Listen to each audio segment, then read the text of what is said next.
Sudah saya kirimkan videonya juga. Kemudian, nah, kita akan menuju ke manifestasinya. Kebanyakan HIV itu manifestasinya berupa kandidiasis oral. Padahal seharusnya kan ini oportunistik, jadi flora normal di rongga mulut, tapi karena ada penurunan imun, sehingga terjadi perkembangbiakan yang meluas. Penyebabnya akan didalamikan, kemudian prevalensinya bisa mencapai 95% dari kasus HIV yang ada. Jadi sebagian besar pasien HIV pasti, sebagian besar ada eh,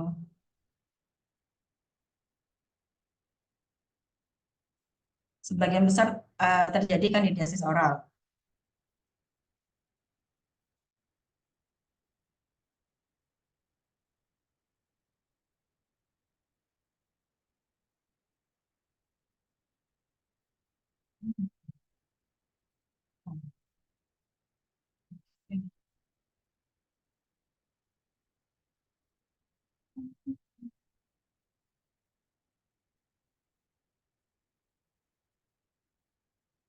Nah, ya.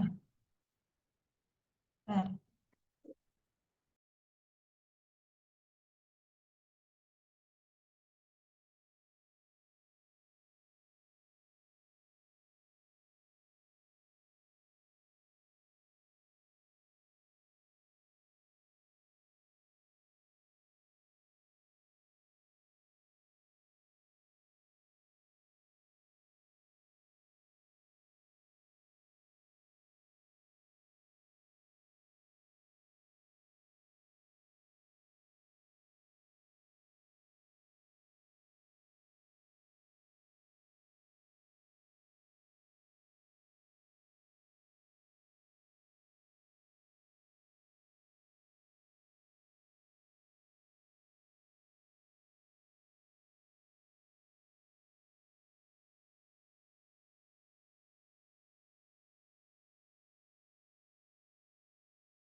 Kalian sudah dapat materi kandidiasis kan?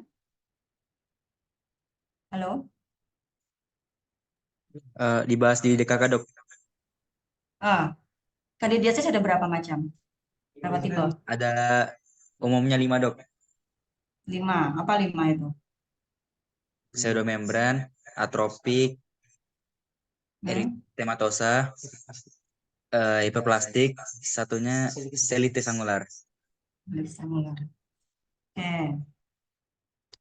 Ini ya kandidiasis yang pseudomembran. Biasanya karena kortikosteroid, antibiotik, dan juga karena penurunan imun.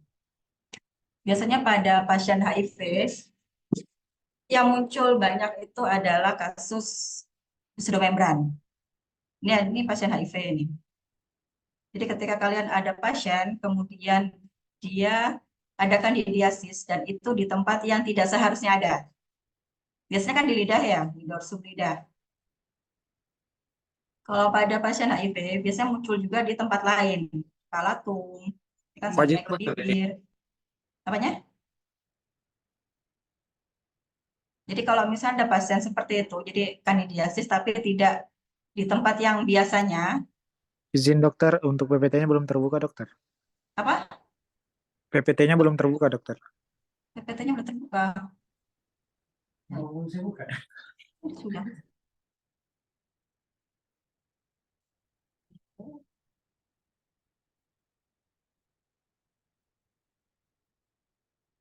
Sudah terbuka belum?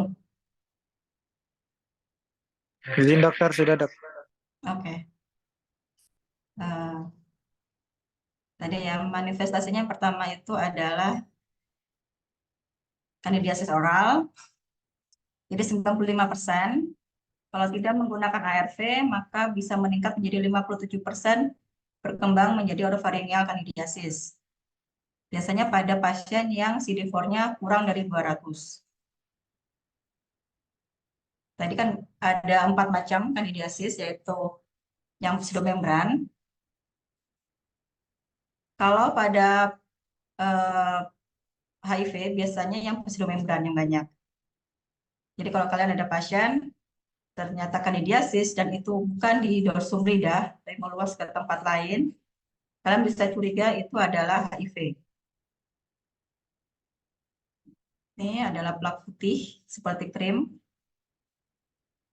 Kemudian pemeriksaannya dengan menggunakan smear ataupun kultur. Jadi di swab, dan kemudian kalau misalkan ada pasien dengan HIV, berarti eh, kalian melakukan rujuk spesialis penyakit dalam supaya dapat ARV. Ini yang kedua adalah kandidiasis juga, tapi yang eritema. Penyebabnya antibiotik.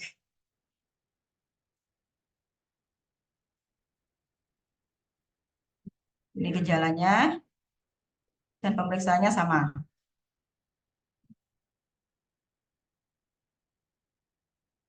Tata laksananya adalah penghentian antibiotik, tapi ini pun harus dikonsulkan dulu ke penyakit dalam.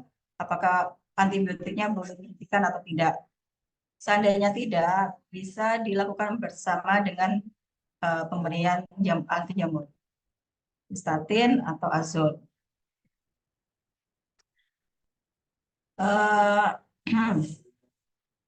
Kemudian yang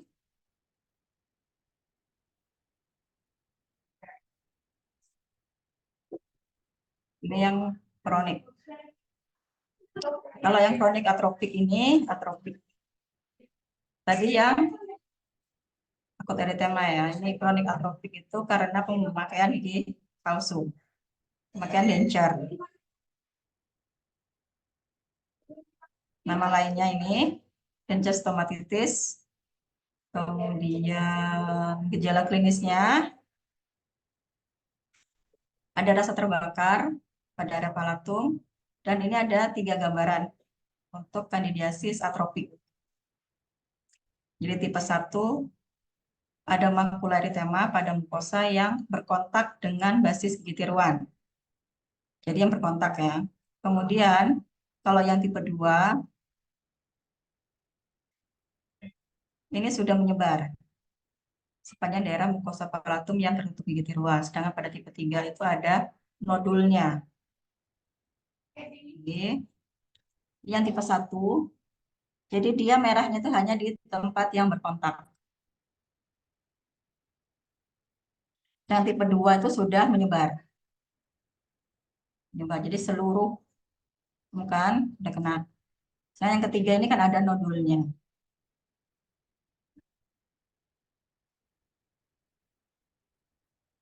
Sama tata laksananya, jadi pemberian eh, ini untuk pemeriksaannya dengan smear dan kultur. Sedangkan untuk obatnya pakai nystatin, bisa juga obat kumurnya chlorhexidin. Kemudian peningkatan kebersihan tiruan. Setelah itu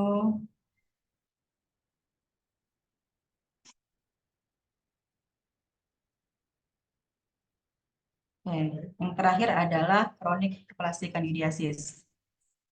Nama lainnya Candida leukoplakia. Leukoplakia berarti kan di sini ada warnanya putih ya. Leuko itu putih. Ini penyebabnya memang jamur Candida albicans, tapi ini bisa berpotensi untuk terjadi keganasan.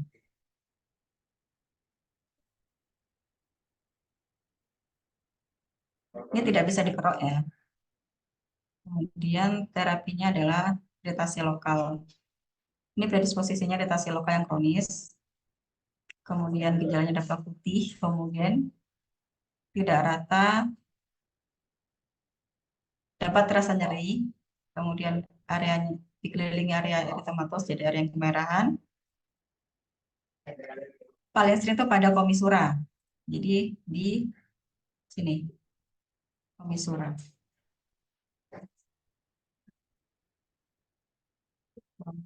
Dan tata laksananya menghilangkan faktor predisposisi, pemberian anti jamur topikal, kemudian perlu juga untuk pemeriksaan biopsi karena kita khawatirnya kandidiasis yang kronik hiperplasi itu terjadi hiperplasi pada selnya dan berubah menjadi keganasan. Jadi dilakukan biopsi juga jika tidak ada perubahan setelah terapi ya. Yang berikutnya yang sering terjadi pada HIV adalah varicelitis. Ini juga penyebabnya jamur candida.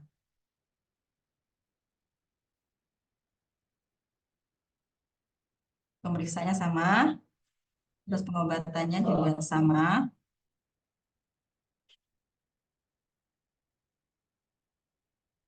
Jadi bisa menggunakan kombinasi jamur dan bakteri karena eh, saliva yang terjebak di sudut mulut akibat penurunan dimensi vertikal ini kan eh, ada bakterinya, ada jamurnya juga. Jadi bisa menggunakan kombinasi. Kemudian yang berikutnya adalah LGE. LGE itu adalah seperti gingivitis gambarannya, cuman bedanya LGE ini warna kemerahannya itu tidak sesuai dengan jumlah kalkulus yang ada. Biasanya terjadi pada dewasa itu 0 sampai 47% dan pada anak-anak 0 sampai 20%.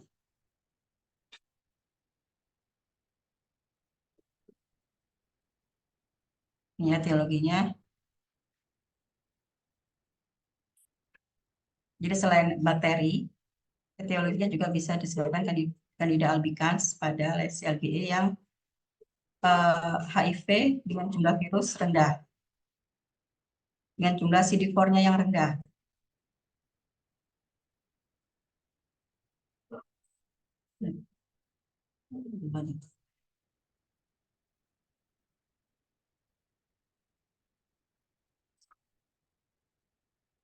Oh,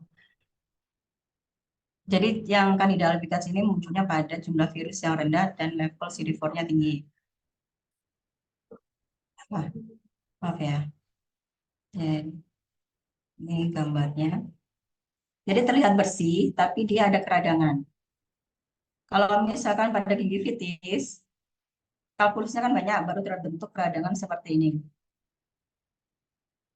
Tapi pada HIV, saya ada pasien datang, dia ada keradangan, tapi kalkulusnya kok sedikit sekali gitu, dan kemungkinan nggak mungkin lah sampai menyebabkan keradangan seperti itu. Maka kalian bisa curiga itu adalah HIV.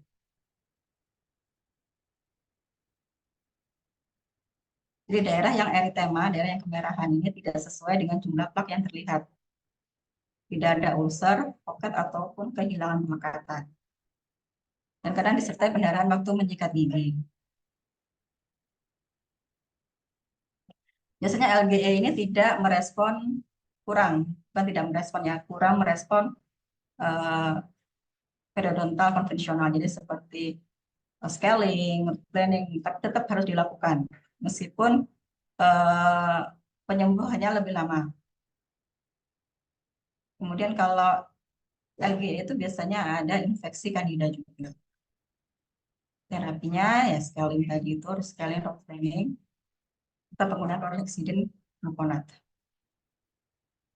Kemudian bisa juga menggunakan anti jamur, karena kan tadi kalau LGE itu biasanya banyak jamurnya juga. Kemudian yang berikutnya adalah, tadi kan jamur ya, penyebabnya. Sekarang kita ke penyebabnya yang bakteri, yaitu akut necrotizing ulcerative gingivitis. Ini juga di gingiva. Tapi penyebabnya adalah polimikroba. Jadi mikrobanya itu lebih dari satu, baru bisa menyebabkan anuk.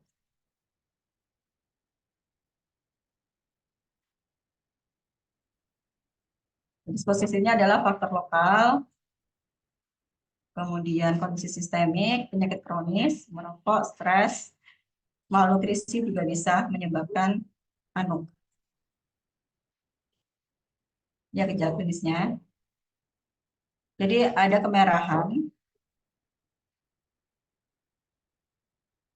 kemudian ada terjadi ulcerasi dan nekrotik. Ada jaringan nekrotiknya. Ini ada darahnya juga. Jadi di sini ada jaringan nekrotik dan ada bau mulut menyengat.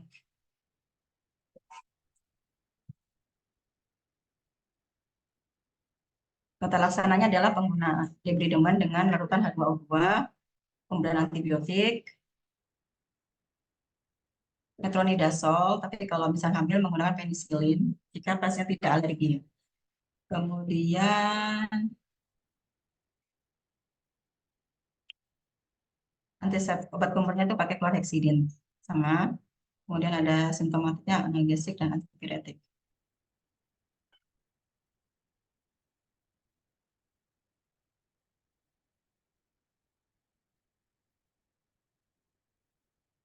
Terapi suportifnya dengan hidrasi, makanan yang lunak, kemudian rujukan ke penyakit dalam. Jika ada penyakit sistemiknya, jadi misalnya ya, kita curiga itu HIV dan ternyata positif, maka kita harus rujuk ke penyakit dalam. Jika kondisi akutnya sudah mereda, baru dilakukan scaling. Jadi kalau masih akut, jangan dilakukan dulu. Anuk ini selain sebagai salah satu tanda HIV, bisa juga istilahnya awal dari penyakit karena malnutrisi, yaitu noma. Ini noma ya. Jadi ketika anuk tidak diobati dan kondisi pasiennya malnutrisi, bisa terjadi noma. Jadi sampai habis. Humoris. Kalau sudah seperti ini berarti harus operasi. Estek ya.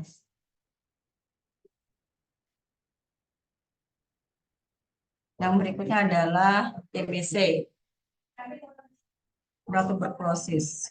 Biasanya yang menyertai HIV, TB. Jadi kalau ada pasien TB pasti dilakukan pemeriksaan HIV. Kalau ada pasien HIV pasti dilakukan pemeriksaan TB. Jadi penyebabnya adalah Mycobacterium tuberculosis. Ya ada macam-macam ya ini.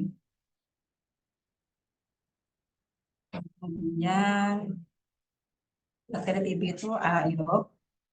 Jadi aerob terus bentuknya batang, tidak mudah diwarnai, kemudian baru tampak dalam pewarnaan Nelson, dan bisa hidup di udara kering maupun dalam keadaan dingin, atau dapat juga bertahan hidup selama beberapa jam di tempat yang gelap dan lembab. Tapi cepat mati ketika terkena matahari.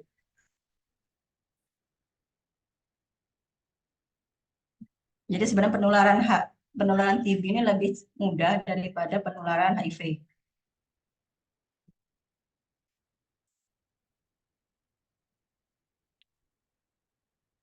Untuk HIV ini kalian sekedar tahu aja ya, karena sepertinya tidak, belum waktunya untuk dapat. Cuman memang yang paling sering muncul kalau ada HIV pasti ada TB. Yang untuk TB ini, jadi manifestasinya itu berupa ulcer, nodul, vesikel, fisur, plak, granuloma atau papillary lesion. Jadi ini berupa ulcer. Ulcer ya. Dan biasanya muncul di rongga mulut ke ulcer. Kemudian itu. Nah, di sini ada granula. Ini kan ada granulanya. Jadi kalau ada pasien datang, kemudian kalian lihat di gifanya itu ada granulanya seperti ini, kalian bisa lakukan pemeriksaan TB.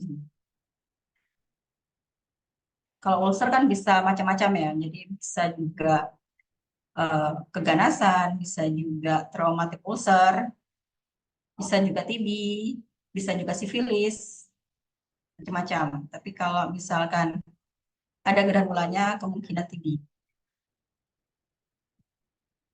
Ini pemeriksaannya yaitu tuberculin test, bisa juga pemeriksaan HPA, kemudian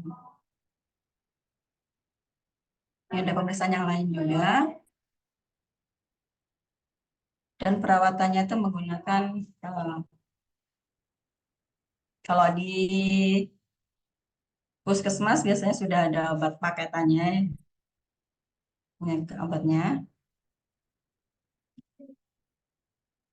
Kemudian yang berikutnya adalah zoster. Herpes zoster. Sekarang Diva. Ini termasuk HHV berapa, Diva? Diva? Diva? Dengar Kak? Izin dokter, HHV 3 dok. Oke, kita lanjutkan ya. Karena kemarin sudah bikin tugas, jadi tidak perlu lagi saya jelaskan. Herpes zoster juga termasuk salah satu yang muncul pada pasien HIV.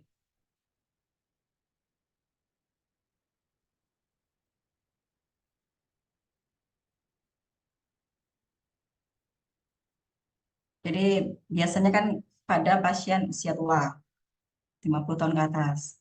Tapi pada pasien HIV itu bisa muncul rata-rata itu di usia 25,5 tahun.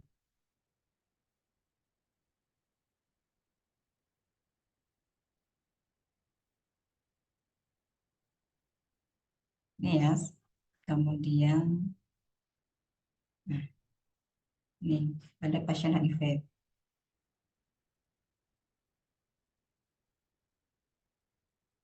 Terapinya, pemeriksaannya.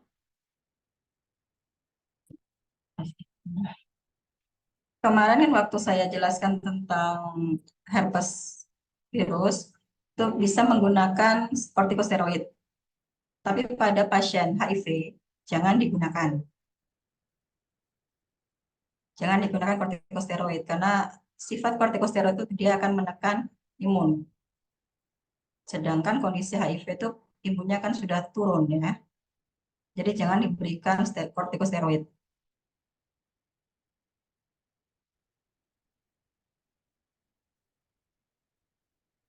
Ini untuk yang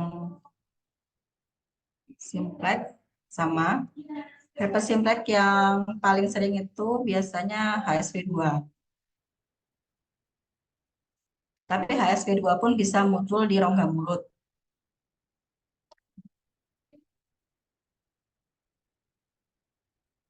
Ini biasa muncul tuh HSV2. Yang biasa pasangannya sama HIV. Tapi bisa juga muncul di rongga mulut karena orogenital ya. Gejalanya sama Cuman kadang HSV-nya dia akan sering kambuh. Jadi kalau ada pasien sering kambuh HSV-nya ini infeksi HSV, herpes virus, simplex, sering kambuh, bisa curiga kalau itu adalah ada penyakit lain. Jadi ada HIV-nya kemungkinan. Ini tata laksananya untuk herpes simplex. Yang berikutnya ini adalah non-Hodgkin lymphoma. Ini adalah keganasan. Jadi limfosarkoma, keganasan pada sel limfosit.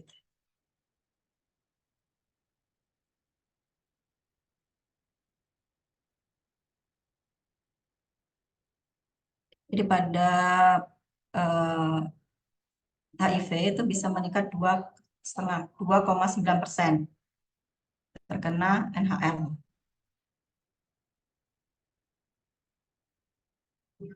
Jadi etiologinya itu HIV, virus HIV, tapi bisa juga dihubungkan dengan Epstein-Barr virus. Biasanya jarang terjadi di rongga mulut.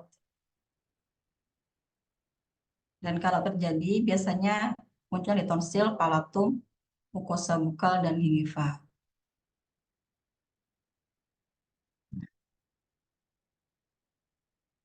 Ini ya. Sini di mukosa bukalnya sini. Warnanya berwarna kebiruan. Warna ini agak-agak ungu gitu kan. Kalau pemeriksaan penunjangnya bisa radiografi, ini laboratorium, pemeriksaan laboratorium, radiografi sama ini perawatannya menggunakan radioterapi karena ini keganasannya. Jadi kombinasi radioterapi, kemoterapi. Dan tidak mungkin pembedahan, nggak bisa. Karena ini kan karena limfosit B. Oke. Sekarang kita lanjutkan lagi yang lain.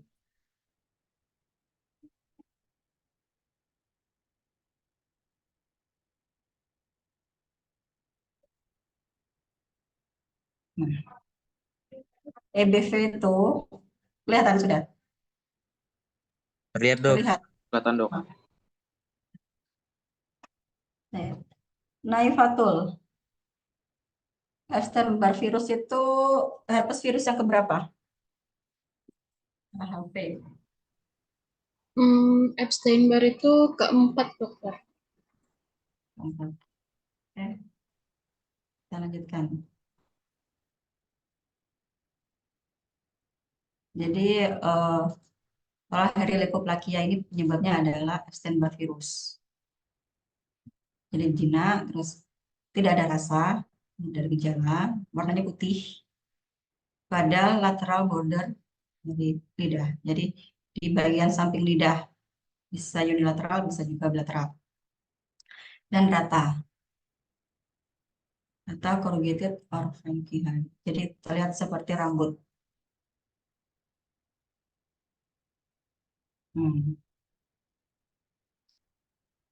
Biasanya kalau ada pasien AIDS, kemungkinan ada oral herilepoplakia ini. Jadi ada OHL-nya. Di beras itu sekitar 28,8%. Normalnya di mulut tuh ada Epstein-Barr virus, tapi tidak akan menimbulkan gejala kalau kondisi imunnya bagus. Itu etiologinya Epstein-Barr virus. Infeksinya bisa Candida. Warnanya putih, dia berupa plak ya, dan berambut. Bisa unilateral, bilateral, kemudian tidak ada gejala, tidak ada rasa, tidak bisa di scrap, tidak bisa dikerok. Biasanya jika CD4-nya rendah. Jadi dia adanya di sini. Sini. Kan bentukannya seperti rambut-rambut. Warnanya putih. Ini kan.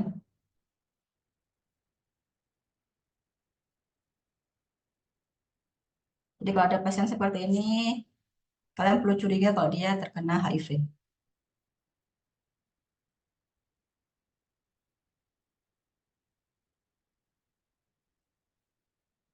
Treatmentnya itu sebenarnya sama sih, asiklovir juga bisa. Tapi yang lebih penting itu adalah ARV. Untuk jamurnya bisa menggunakan nystatin atau ketoconazole. Ini terapi yang lain. Dan ini yang OHL.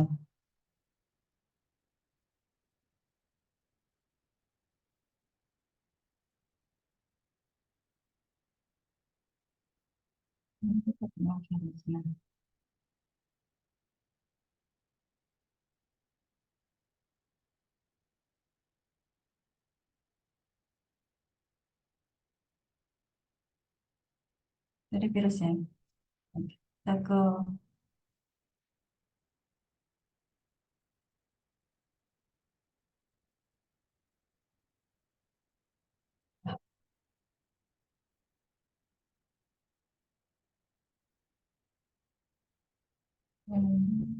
cytomegalovirus.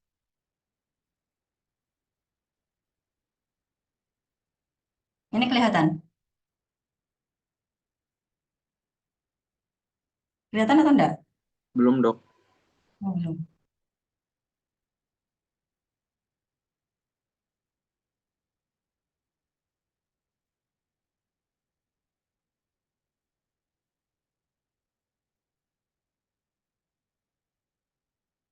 Ini kelihatan? Kelihatan, Dok. Cytomegalovirus. Ini juga virus DNA.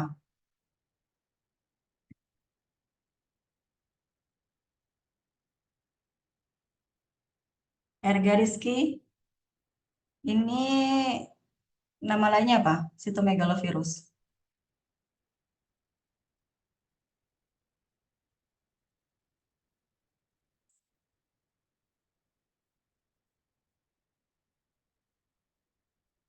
Ini juga keluarganya dari herpes.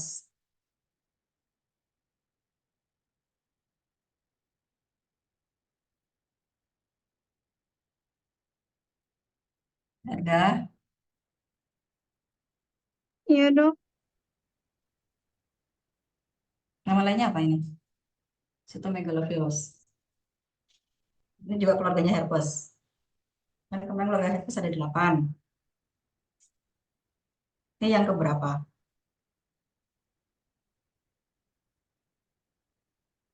eh,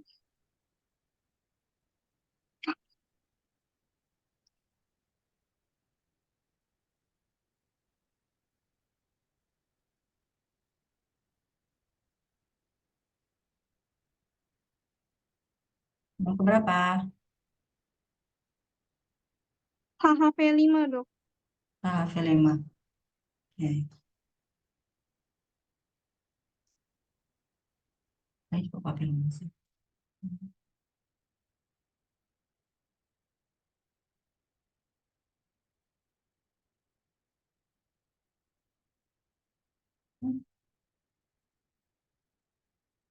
Nah, ini sama ya, jadi DNA, kemudian ada selubungnya juga.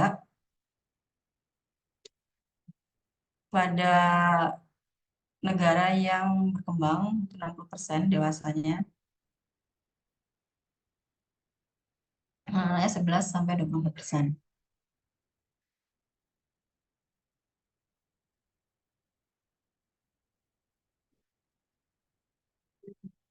Penularannya melalui darah, saliva, bisa juga feses, eh, respiratory secretion, lewat urin, atau cairan tubuh yang lain.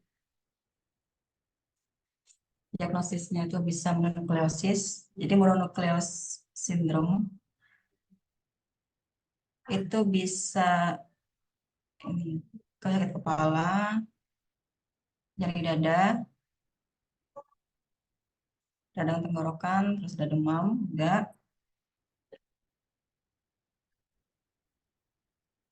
Kalau di mulut bisa biasanya berupa ulcer ataupun ada pembesaran kelenjar saliva. Nah, ini contohnya karena sitomegalovirus. Jadi kalau misalnya ada ulcer seperti ini, kalian cek dulu kondisi lokal di rongga mulutnya ya. Ada yang tajam enggak? Kemudian pasiennya ada demam, ada gejala perut gumpal atau enggak?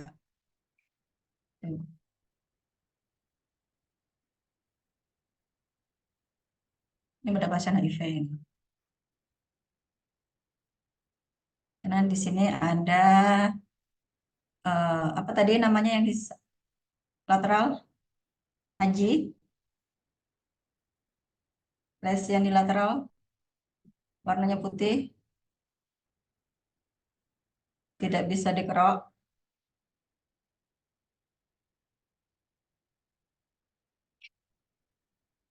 Hairy-leukoplakia, dokter. Oh, hairy-leukoplakia.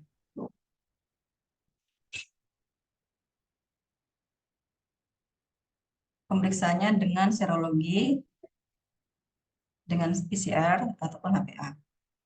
Ya, gambarannya. Jadi HPA itu ada gambaran seperti matanya burung hantu. Besar-besar begini. Sitomegalovirus. Treatmentnya sama, jadi menggunakan ya keluarganya acyclovir, dan juga foscarnet. Itu terapinya. Sekarang kita lanjutkan lagi dengan virus yang lain.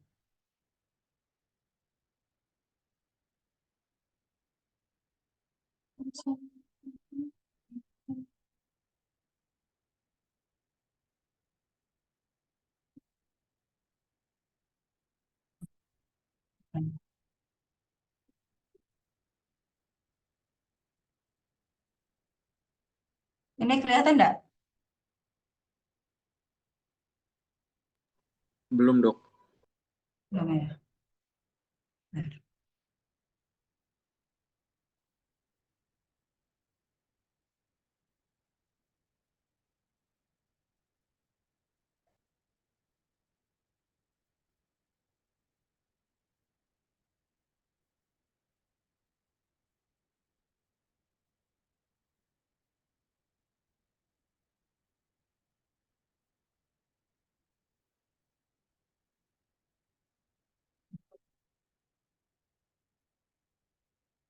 ini kelihatan? Sudah, Dok. Oke, kita lanjutkan. Ini adalah keganasan juga.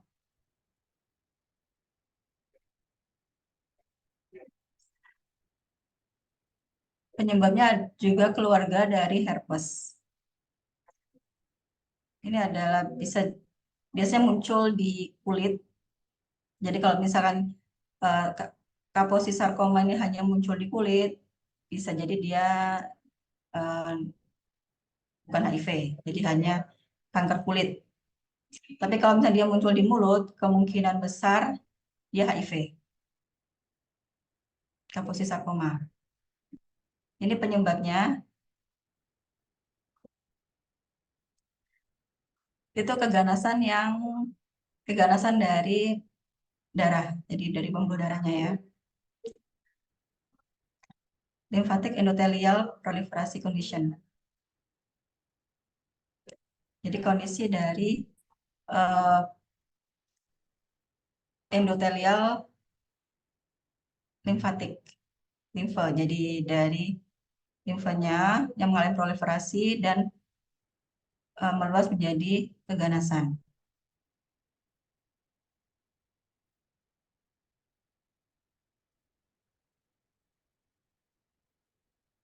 Ada klasik, ada Afrikan, iatrogenik. Penyebabnya itu adalah HHV8. Bisa juga disebut Kaposi sarkoma herpes virus. Nama lainnya, predisposisinya adalah genetik. Jadi kalau ada keluarganya yang memang ada potensi untuk terjadi keganasan, kemudian bisa juga faktor lingkungan, infeksi, dan imun yang turun, regulasi imun, disregulasi imun. Kemudian,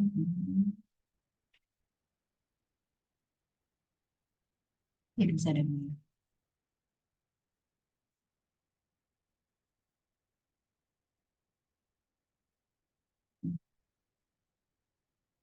Jadi gambaran klinisnya itu ada gambaran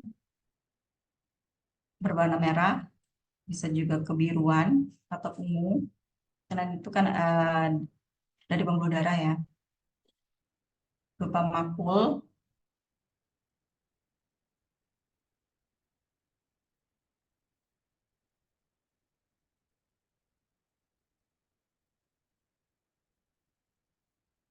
jadi ada 3 tahapan. Jadi pertama dia itu berupa makul berwarna merah atau patch, kemudian terjadi dia membesar menjadi tumor. Setelah itu muncul lagi menjadi bentuknya lobul berwarna ungu.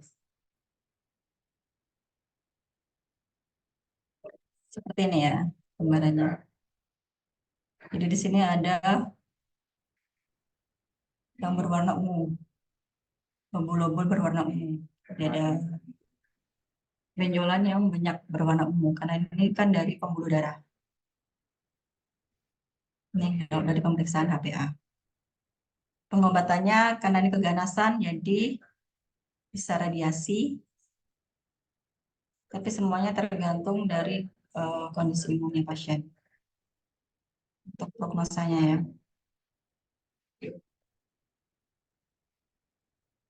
Prognosanya tergantung dari kondisi pasien. Sekarang lanjutkan ke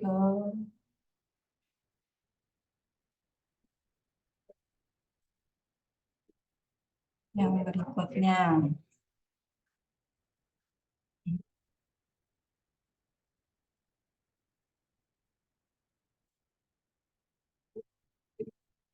Ini belum kelihatan ya?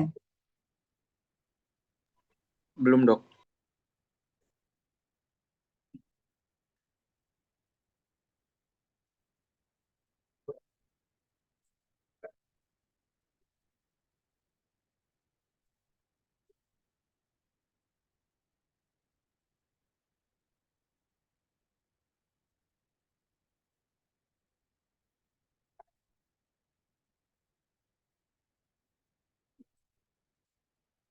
Ini kelihatan. Kelihatan dok. Kelihatan, Dok. Virus yang berikutnya ini bukan lagi keluarganya herpes ya.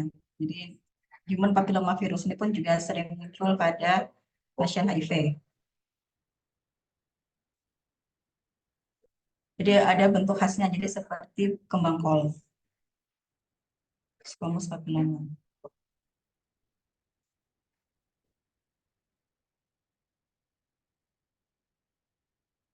Biologinya adalah HPV. Jadi bentuknya seperti kembang kol, warna bisa pink, putih.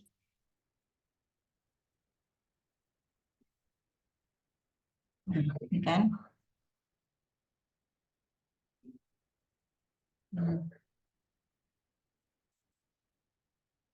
Ada papiloma, terus yang seperti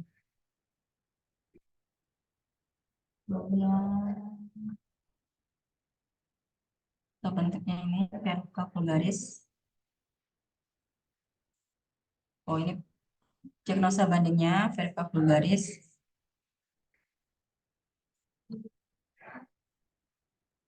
Bisa juga keganasan.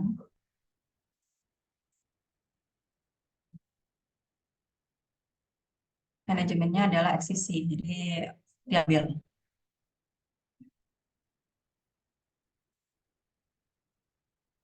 Yang HPV. Itu juga biasanya muncul pada pasien HIV.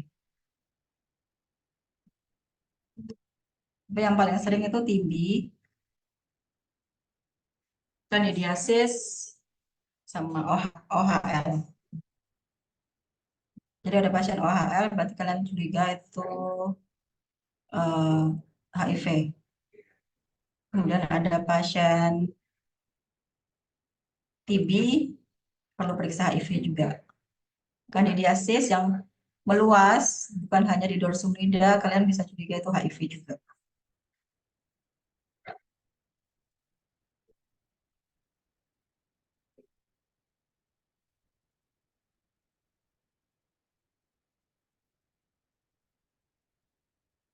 Gitu, memang. Oh ya, lupa itu nih. Karena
kelihatan.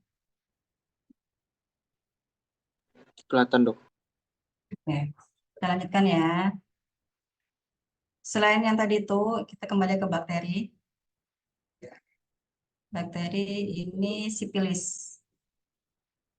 Sipilis juga sering muncul pada penyakit HIV. Jadi penularannya lewat aktivitas seksual, kemudian etiologinya adalah Treponema pallidum. Dan sipilis ini ada 3 tahap. Jadi ada yang primer, sekunder, sama tersier. Jadi bisa dengan aktivitas seksual, bisa juga dengan transplasenta penularannya.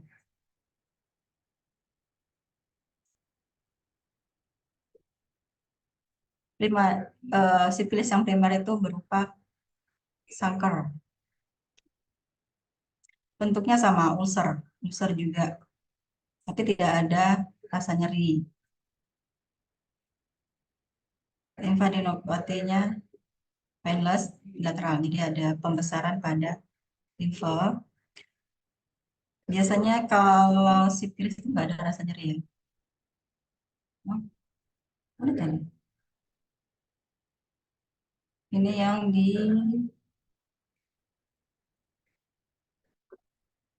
jadi dia bisa muncul di genital, ya, di genital bisa muncul. Bisa juga munculnya di ekstragenital, di sanker. Bentuknya juga ulcer ya. Di bibir seperti ini pun sanker. Bisa juga di sebelah sini.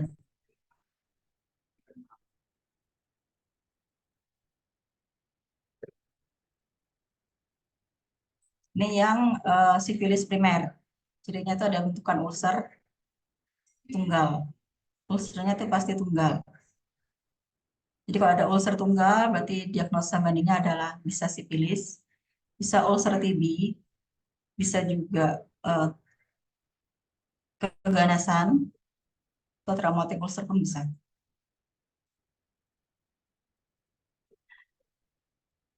Ini adalah sifilis yang sekunder. Jadi berupa ulcer juga, tapi bentukannya lain. Sama-sama ulcer tapi kan lain. Tadi cukup sekali ya. Ini yang sekunder. Yang sekunder. Bisa juga dia berupa mucous patch. Jadi ada hitaman di tangan. Bisa juga di wajah, kan ada makula. Ada makula kehitaman. Ini yang sekunder. Dan ini yang tersier. Tersier ini guma. Jadi sampai palatumnya itu bang. Nekrosis pada center palatum. Jadi perforasi. Jadi palatumnya itu dibor. Ini kalau dari hasil ronsen foto pada tulang. Ini pada ini yang tersier juga, ini pada kulit. Jadi diagnosisnya itu dari anamnesa, jadi clinical history, perjalanan penyakitnya pasien itu, kemudian ada pemeriksaan fisik dan juga dari laboratorium. Ya, jadi perjalanan penyakitnya pasien, dia kontak enggak dengan pasien sifilis sebelumnya, kemudian adakah tanda gejala dari sekitar 12 bulan yang lalu, baru ada pemeriksaan sifilis.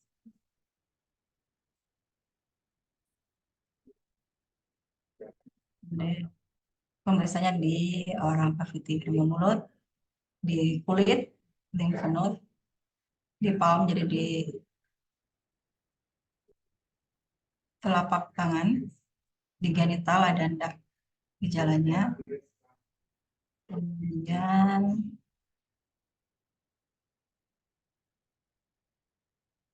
masuk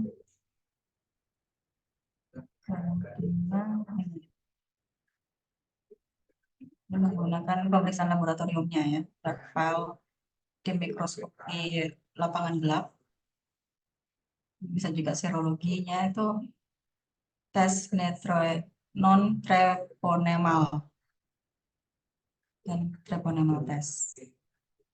Yang non sama yang treponemal test.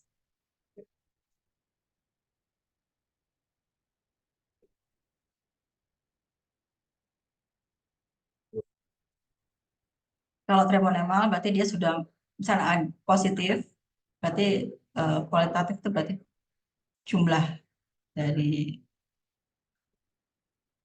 sel bakterinya.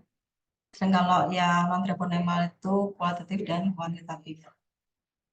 Treponemal itu kualitasnya, kalau yang non treponemal itu jumlahnya.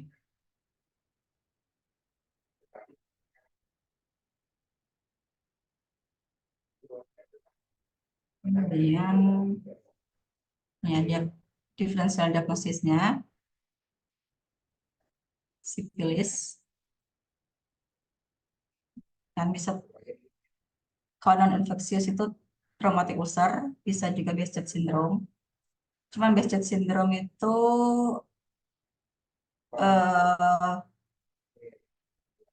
emang dia munculnya bukan cuman di rongga mulut. Behcet syndrome ini bisa ulcernya itu bisa muncul di 3 tempat. Gejalanya itu jadi di rongga mulut sama di genital ada. Kemudian kalau di mata itu kemerahan, gingivitis. Bisa juga karsinoma, tadi kan OSCC ya, keganasan, karsinoma sel basal, dan fixed drug eruption. Fixed drug eruption itu adalah reaksi hipersensitivitas karena obat. Bedanya dengan hipersensitivitas yang lain itu, kalau fixed drug eruption dia hanya muncul di tempat tertentu. Jadi misalkan kalian habis minum obat, kemudian ada muncul ulcer di bibir, ya cuma di situ aja. Dia tidak akan sampai ke lidah, kemana-kemana itu tidak akan. Jadi hanya di bibir itu aja, di tempat yang sama. Jadi begitu kambuh, dia akan muncul di tempat yang sama.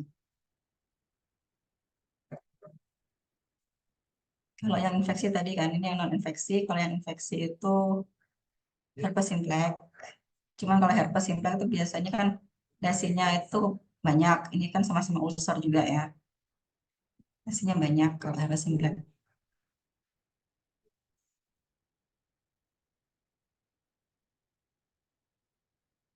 Ini yang infeksi. Kemudian ini terapinya kalau memang positif sifilis.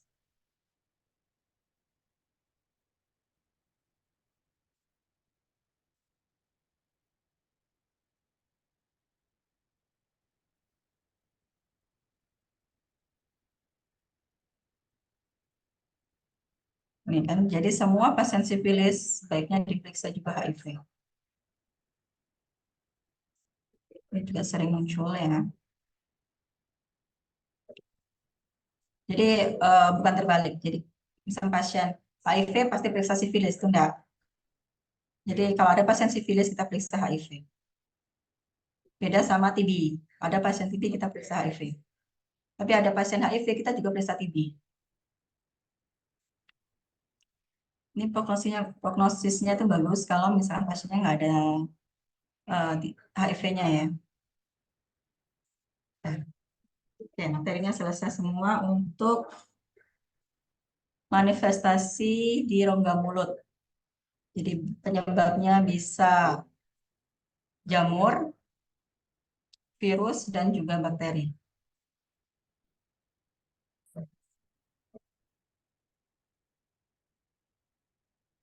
Ada yang mau ditanyakan? Banyak tambah pusing ini. Izin bertanya, Dok.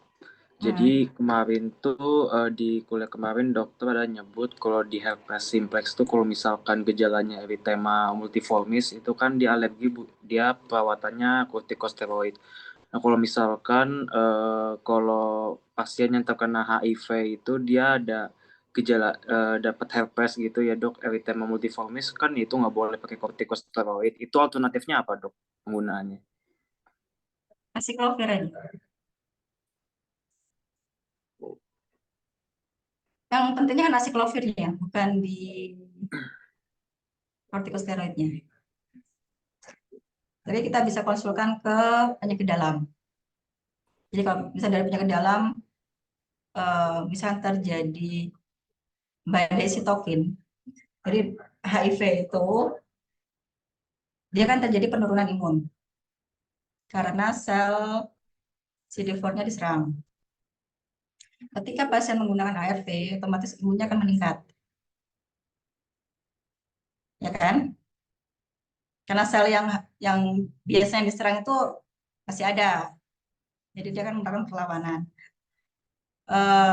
Kalau misalnya kondisinya seperti itu dan terjadi perlawanan yang besar-besaran dari sel imun ke virus HIV, maka kita baru bisa menggunakan kortikosteroid. Jadi misalnya kayak abses. Abses itu kan sebenarnya kondisi perlawanan kan. Biasanya kita hanya perlu pakai antibiotik aja. Tidak perlu sampai menggunakan antiinflamasi. Tapi ketika itu kondisinya membesar, baru kita pakai antiinflamasi, pakai kortikosteroid untuk menekan imun tadi.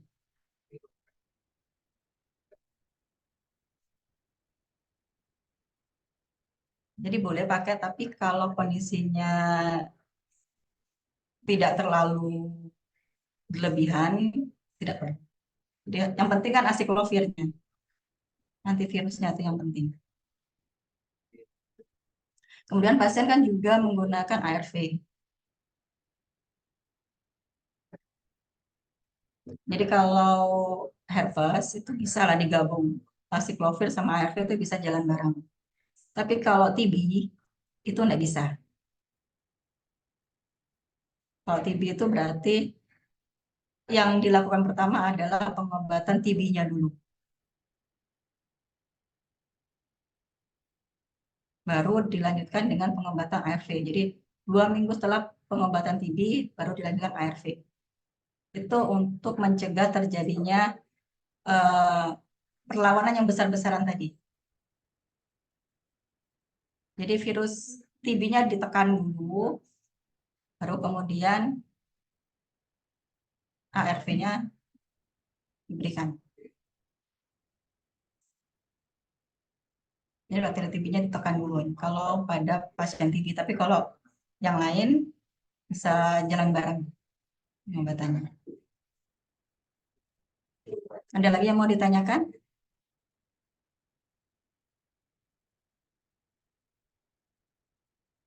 Sebenarnya kalian nggak perlu sih, TB itu hanya sekedar tahu aja. Tapi itu yang sering muncul. Manifestasinya yang sering muncul itu TB. Bisa berupa ulcer, bisa juga granul. Ada lagi yang mau ditanyakan?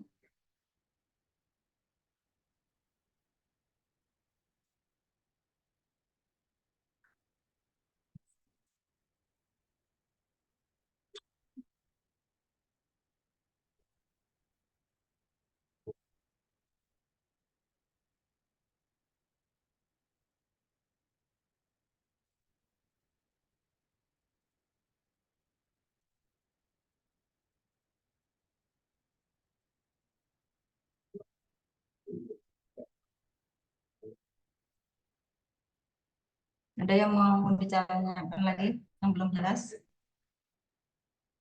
Jadi gambarannya tadi itu ulcer, bisa sering muncul ya. Kemudian yang di lateral lidah, HL, itu juga sering muncul.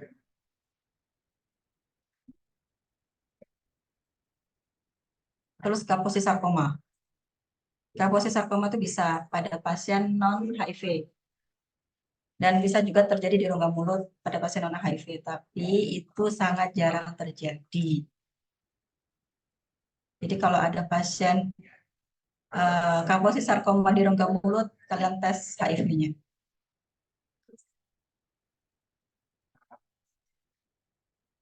Biasanya tuh sama OHL. Epstein-Barr virus ya penyebabnya.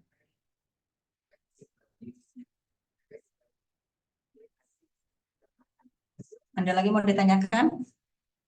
Sudah tahu, sudah jelas semua?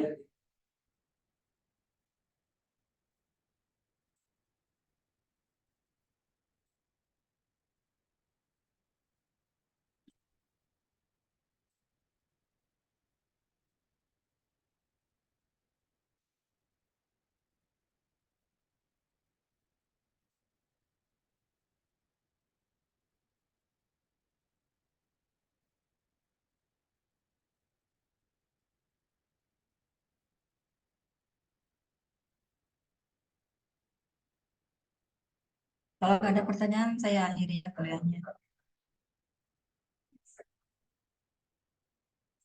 Sudah ada pertanyaan lagi? Tidak ada, Dok. Saya akhiri kuliahnya. Hah? Ada? Tidak, Bertanya? tidak ada. Tidak ada. Ya, saya akhiri kuliahnya. Assalamualaikum warahmatullahi wabarakatuh. Selamat sore. Waalaikumsalam warahmatullahi wabarakatuh. Terima kasih, Dok. Terima kasih banyak, dokter. Sehat selalu, Dok.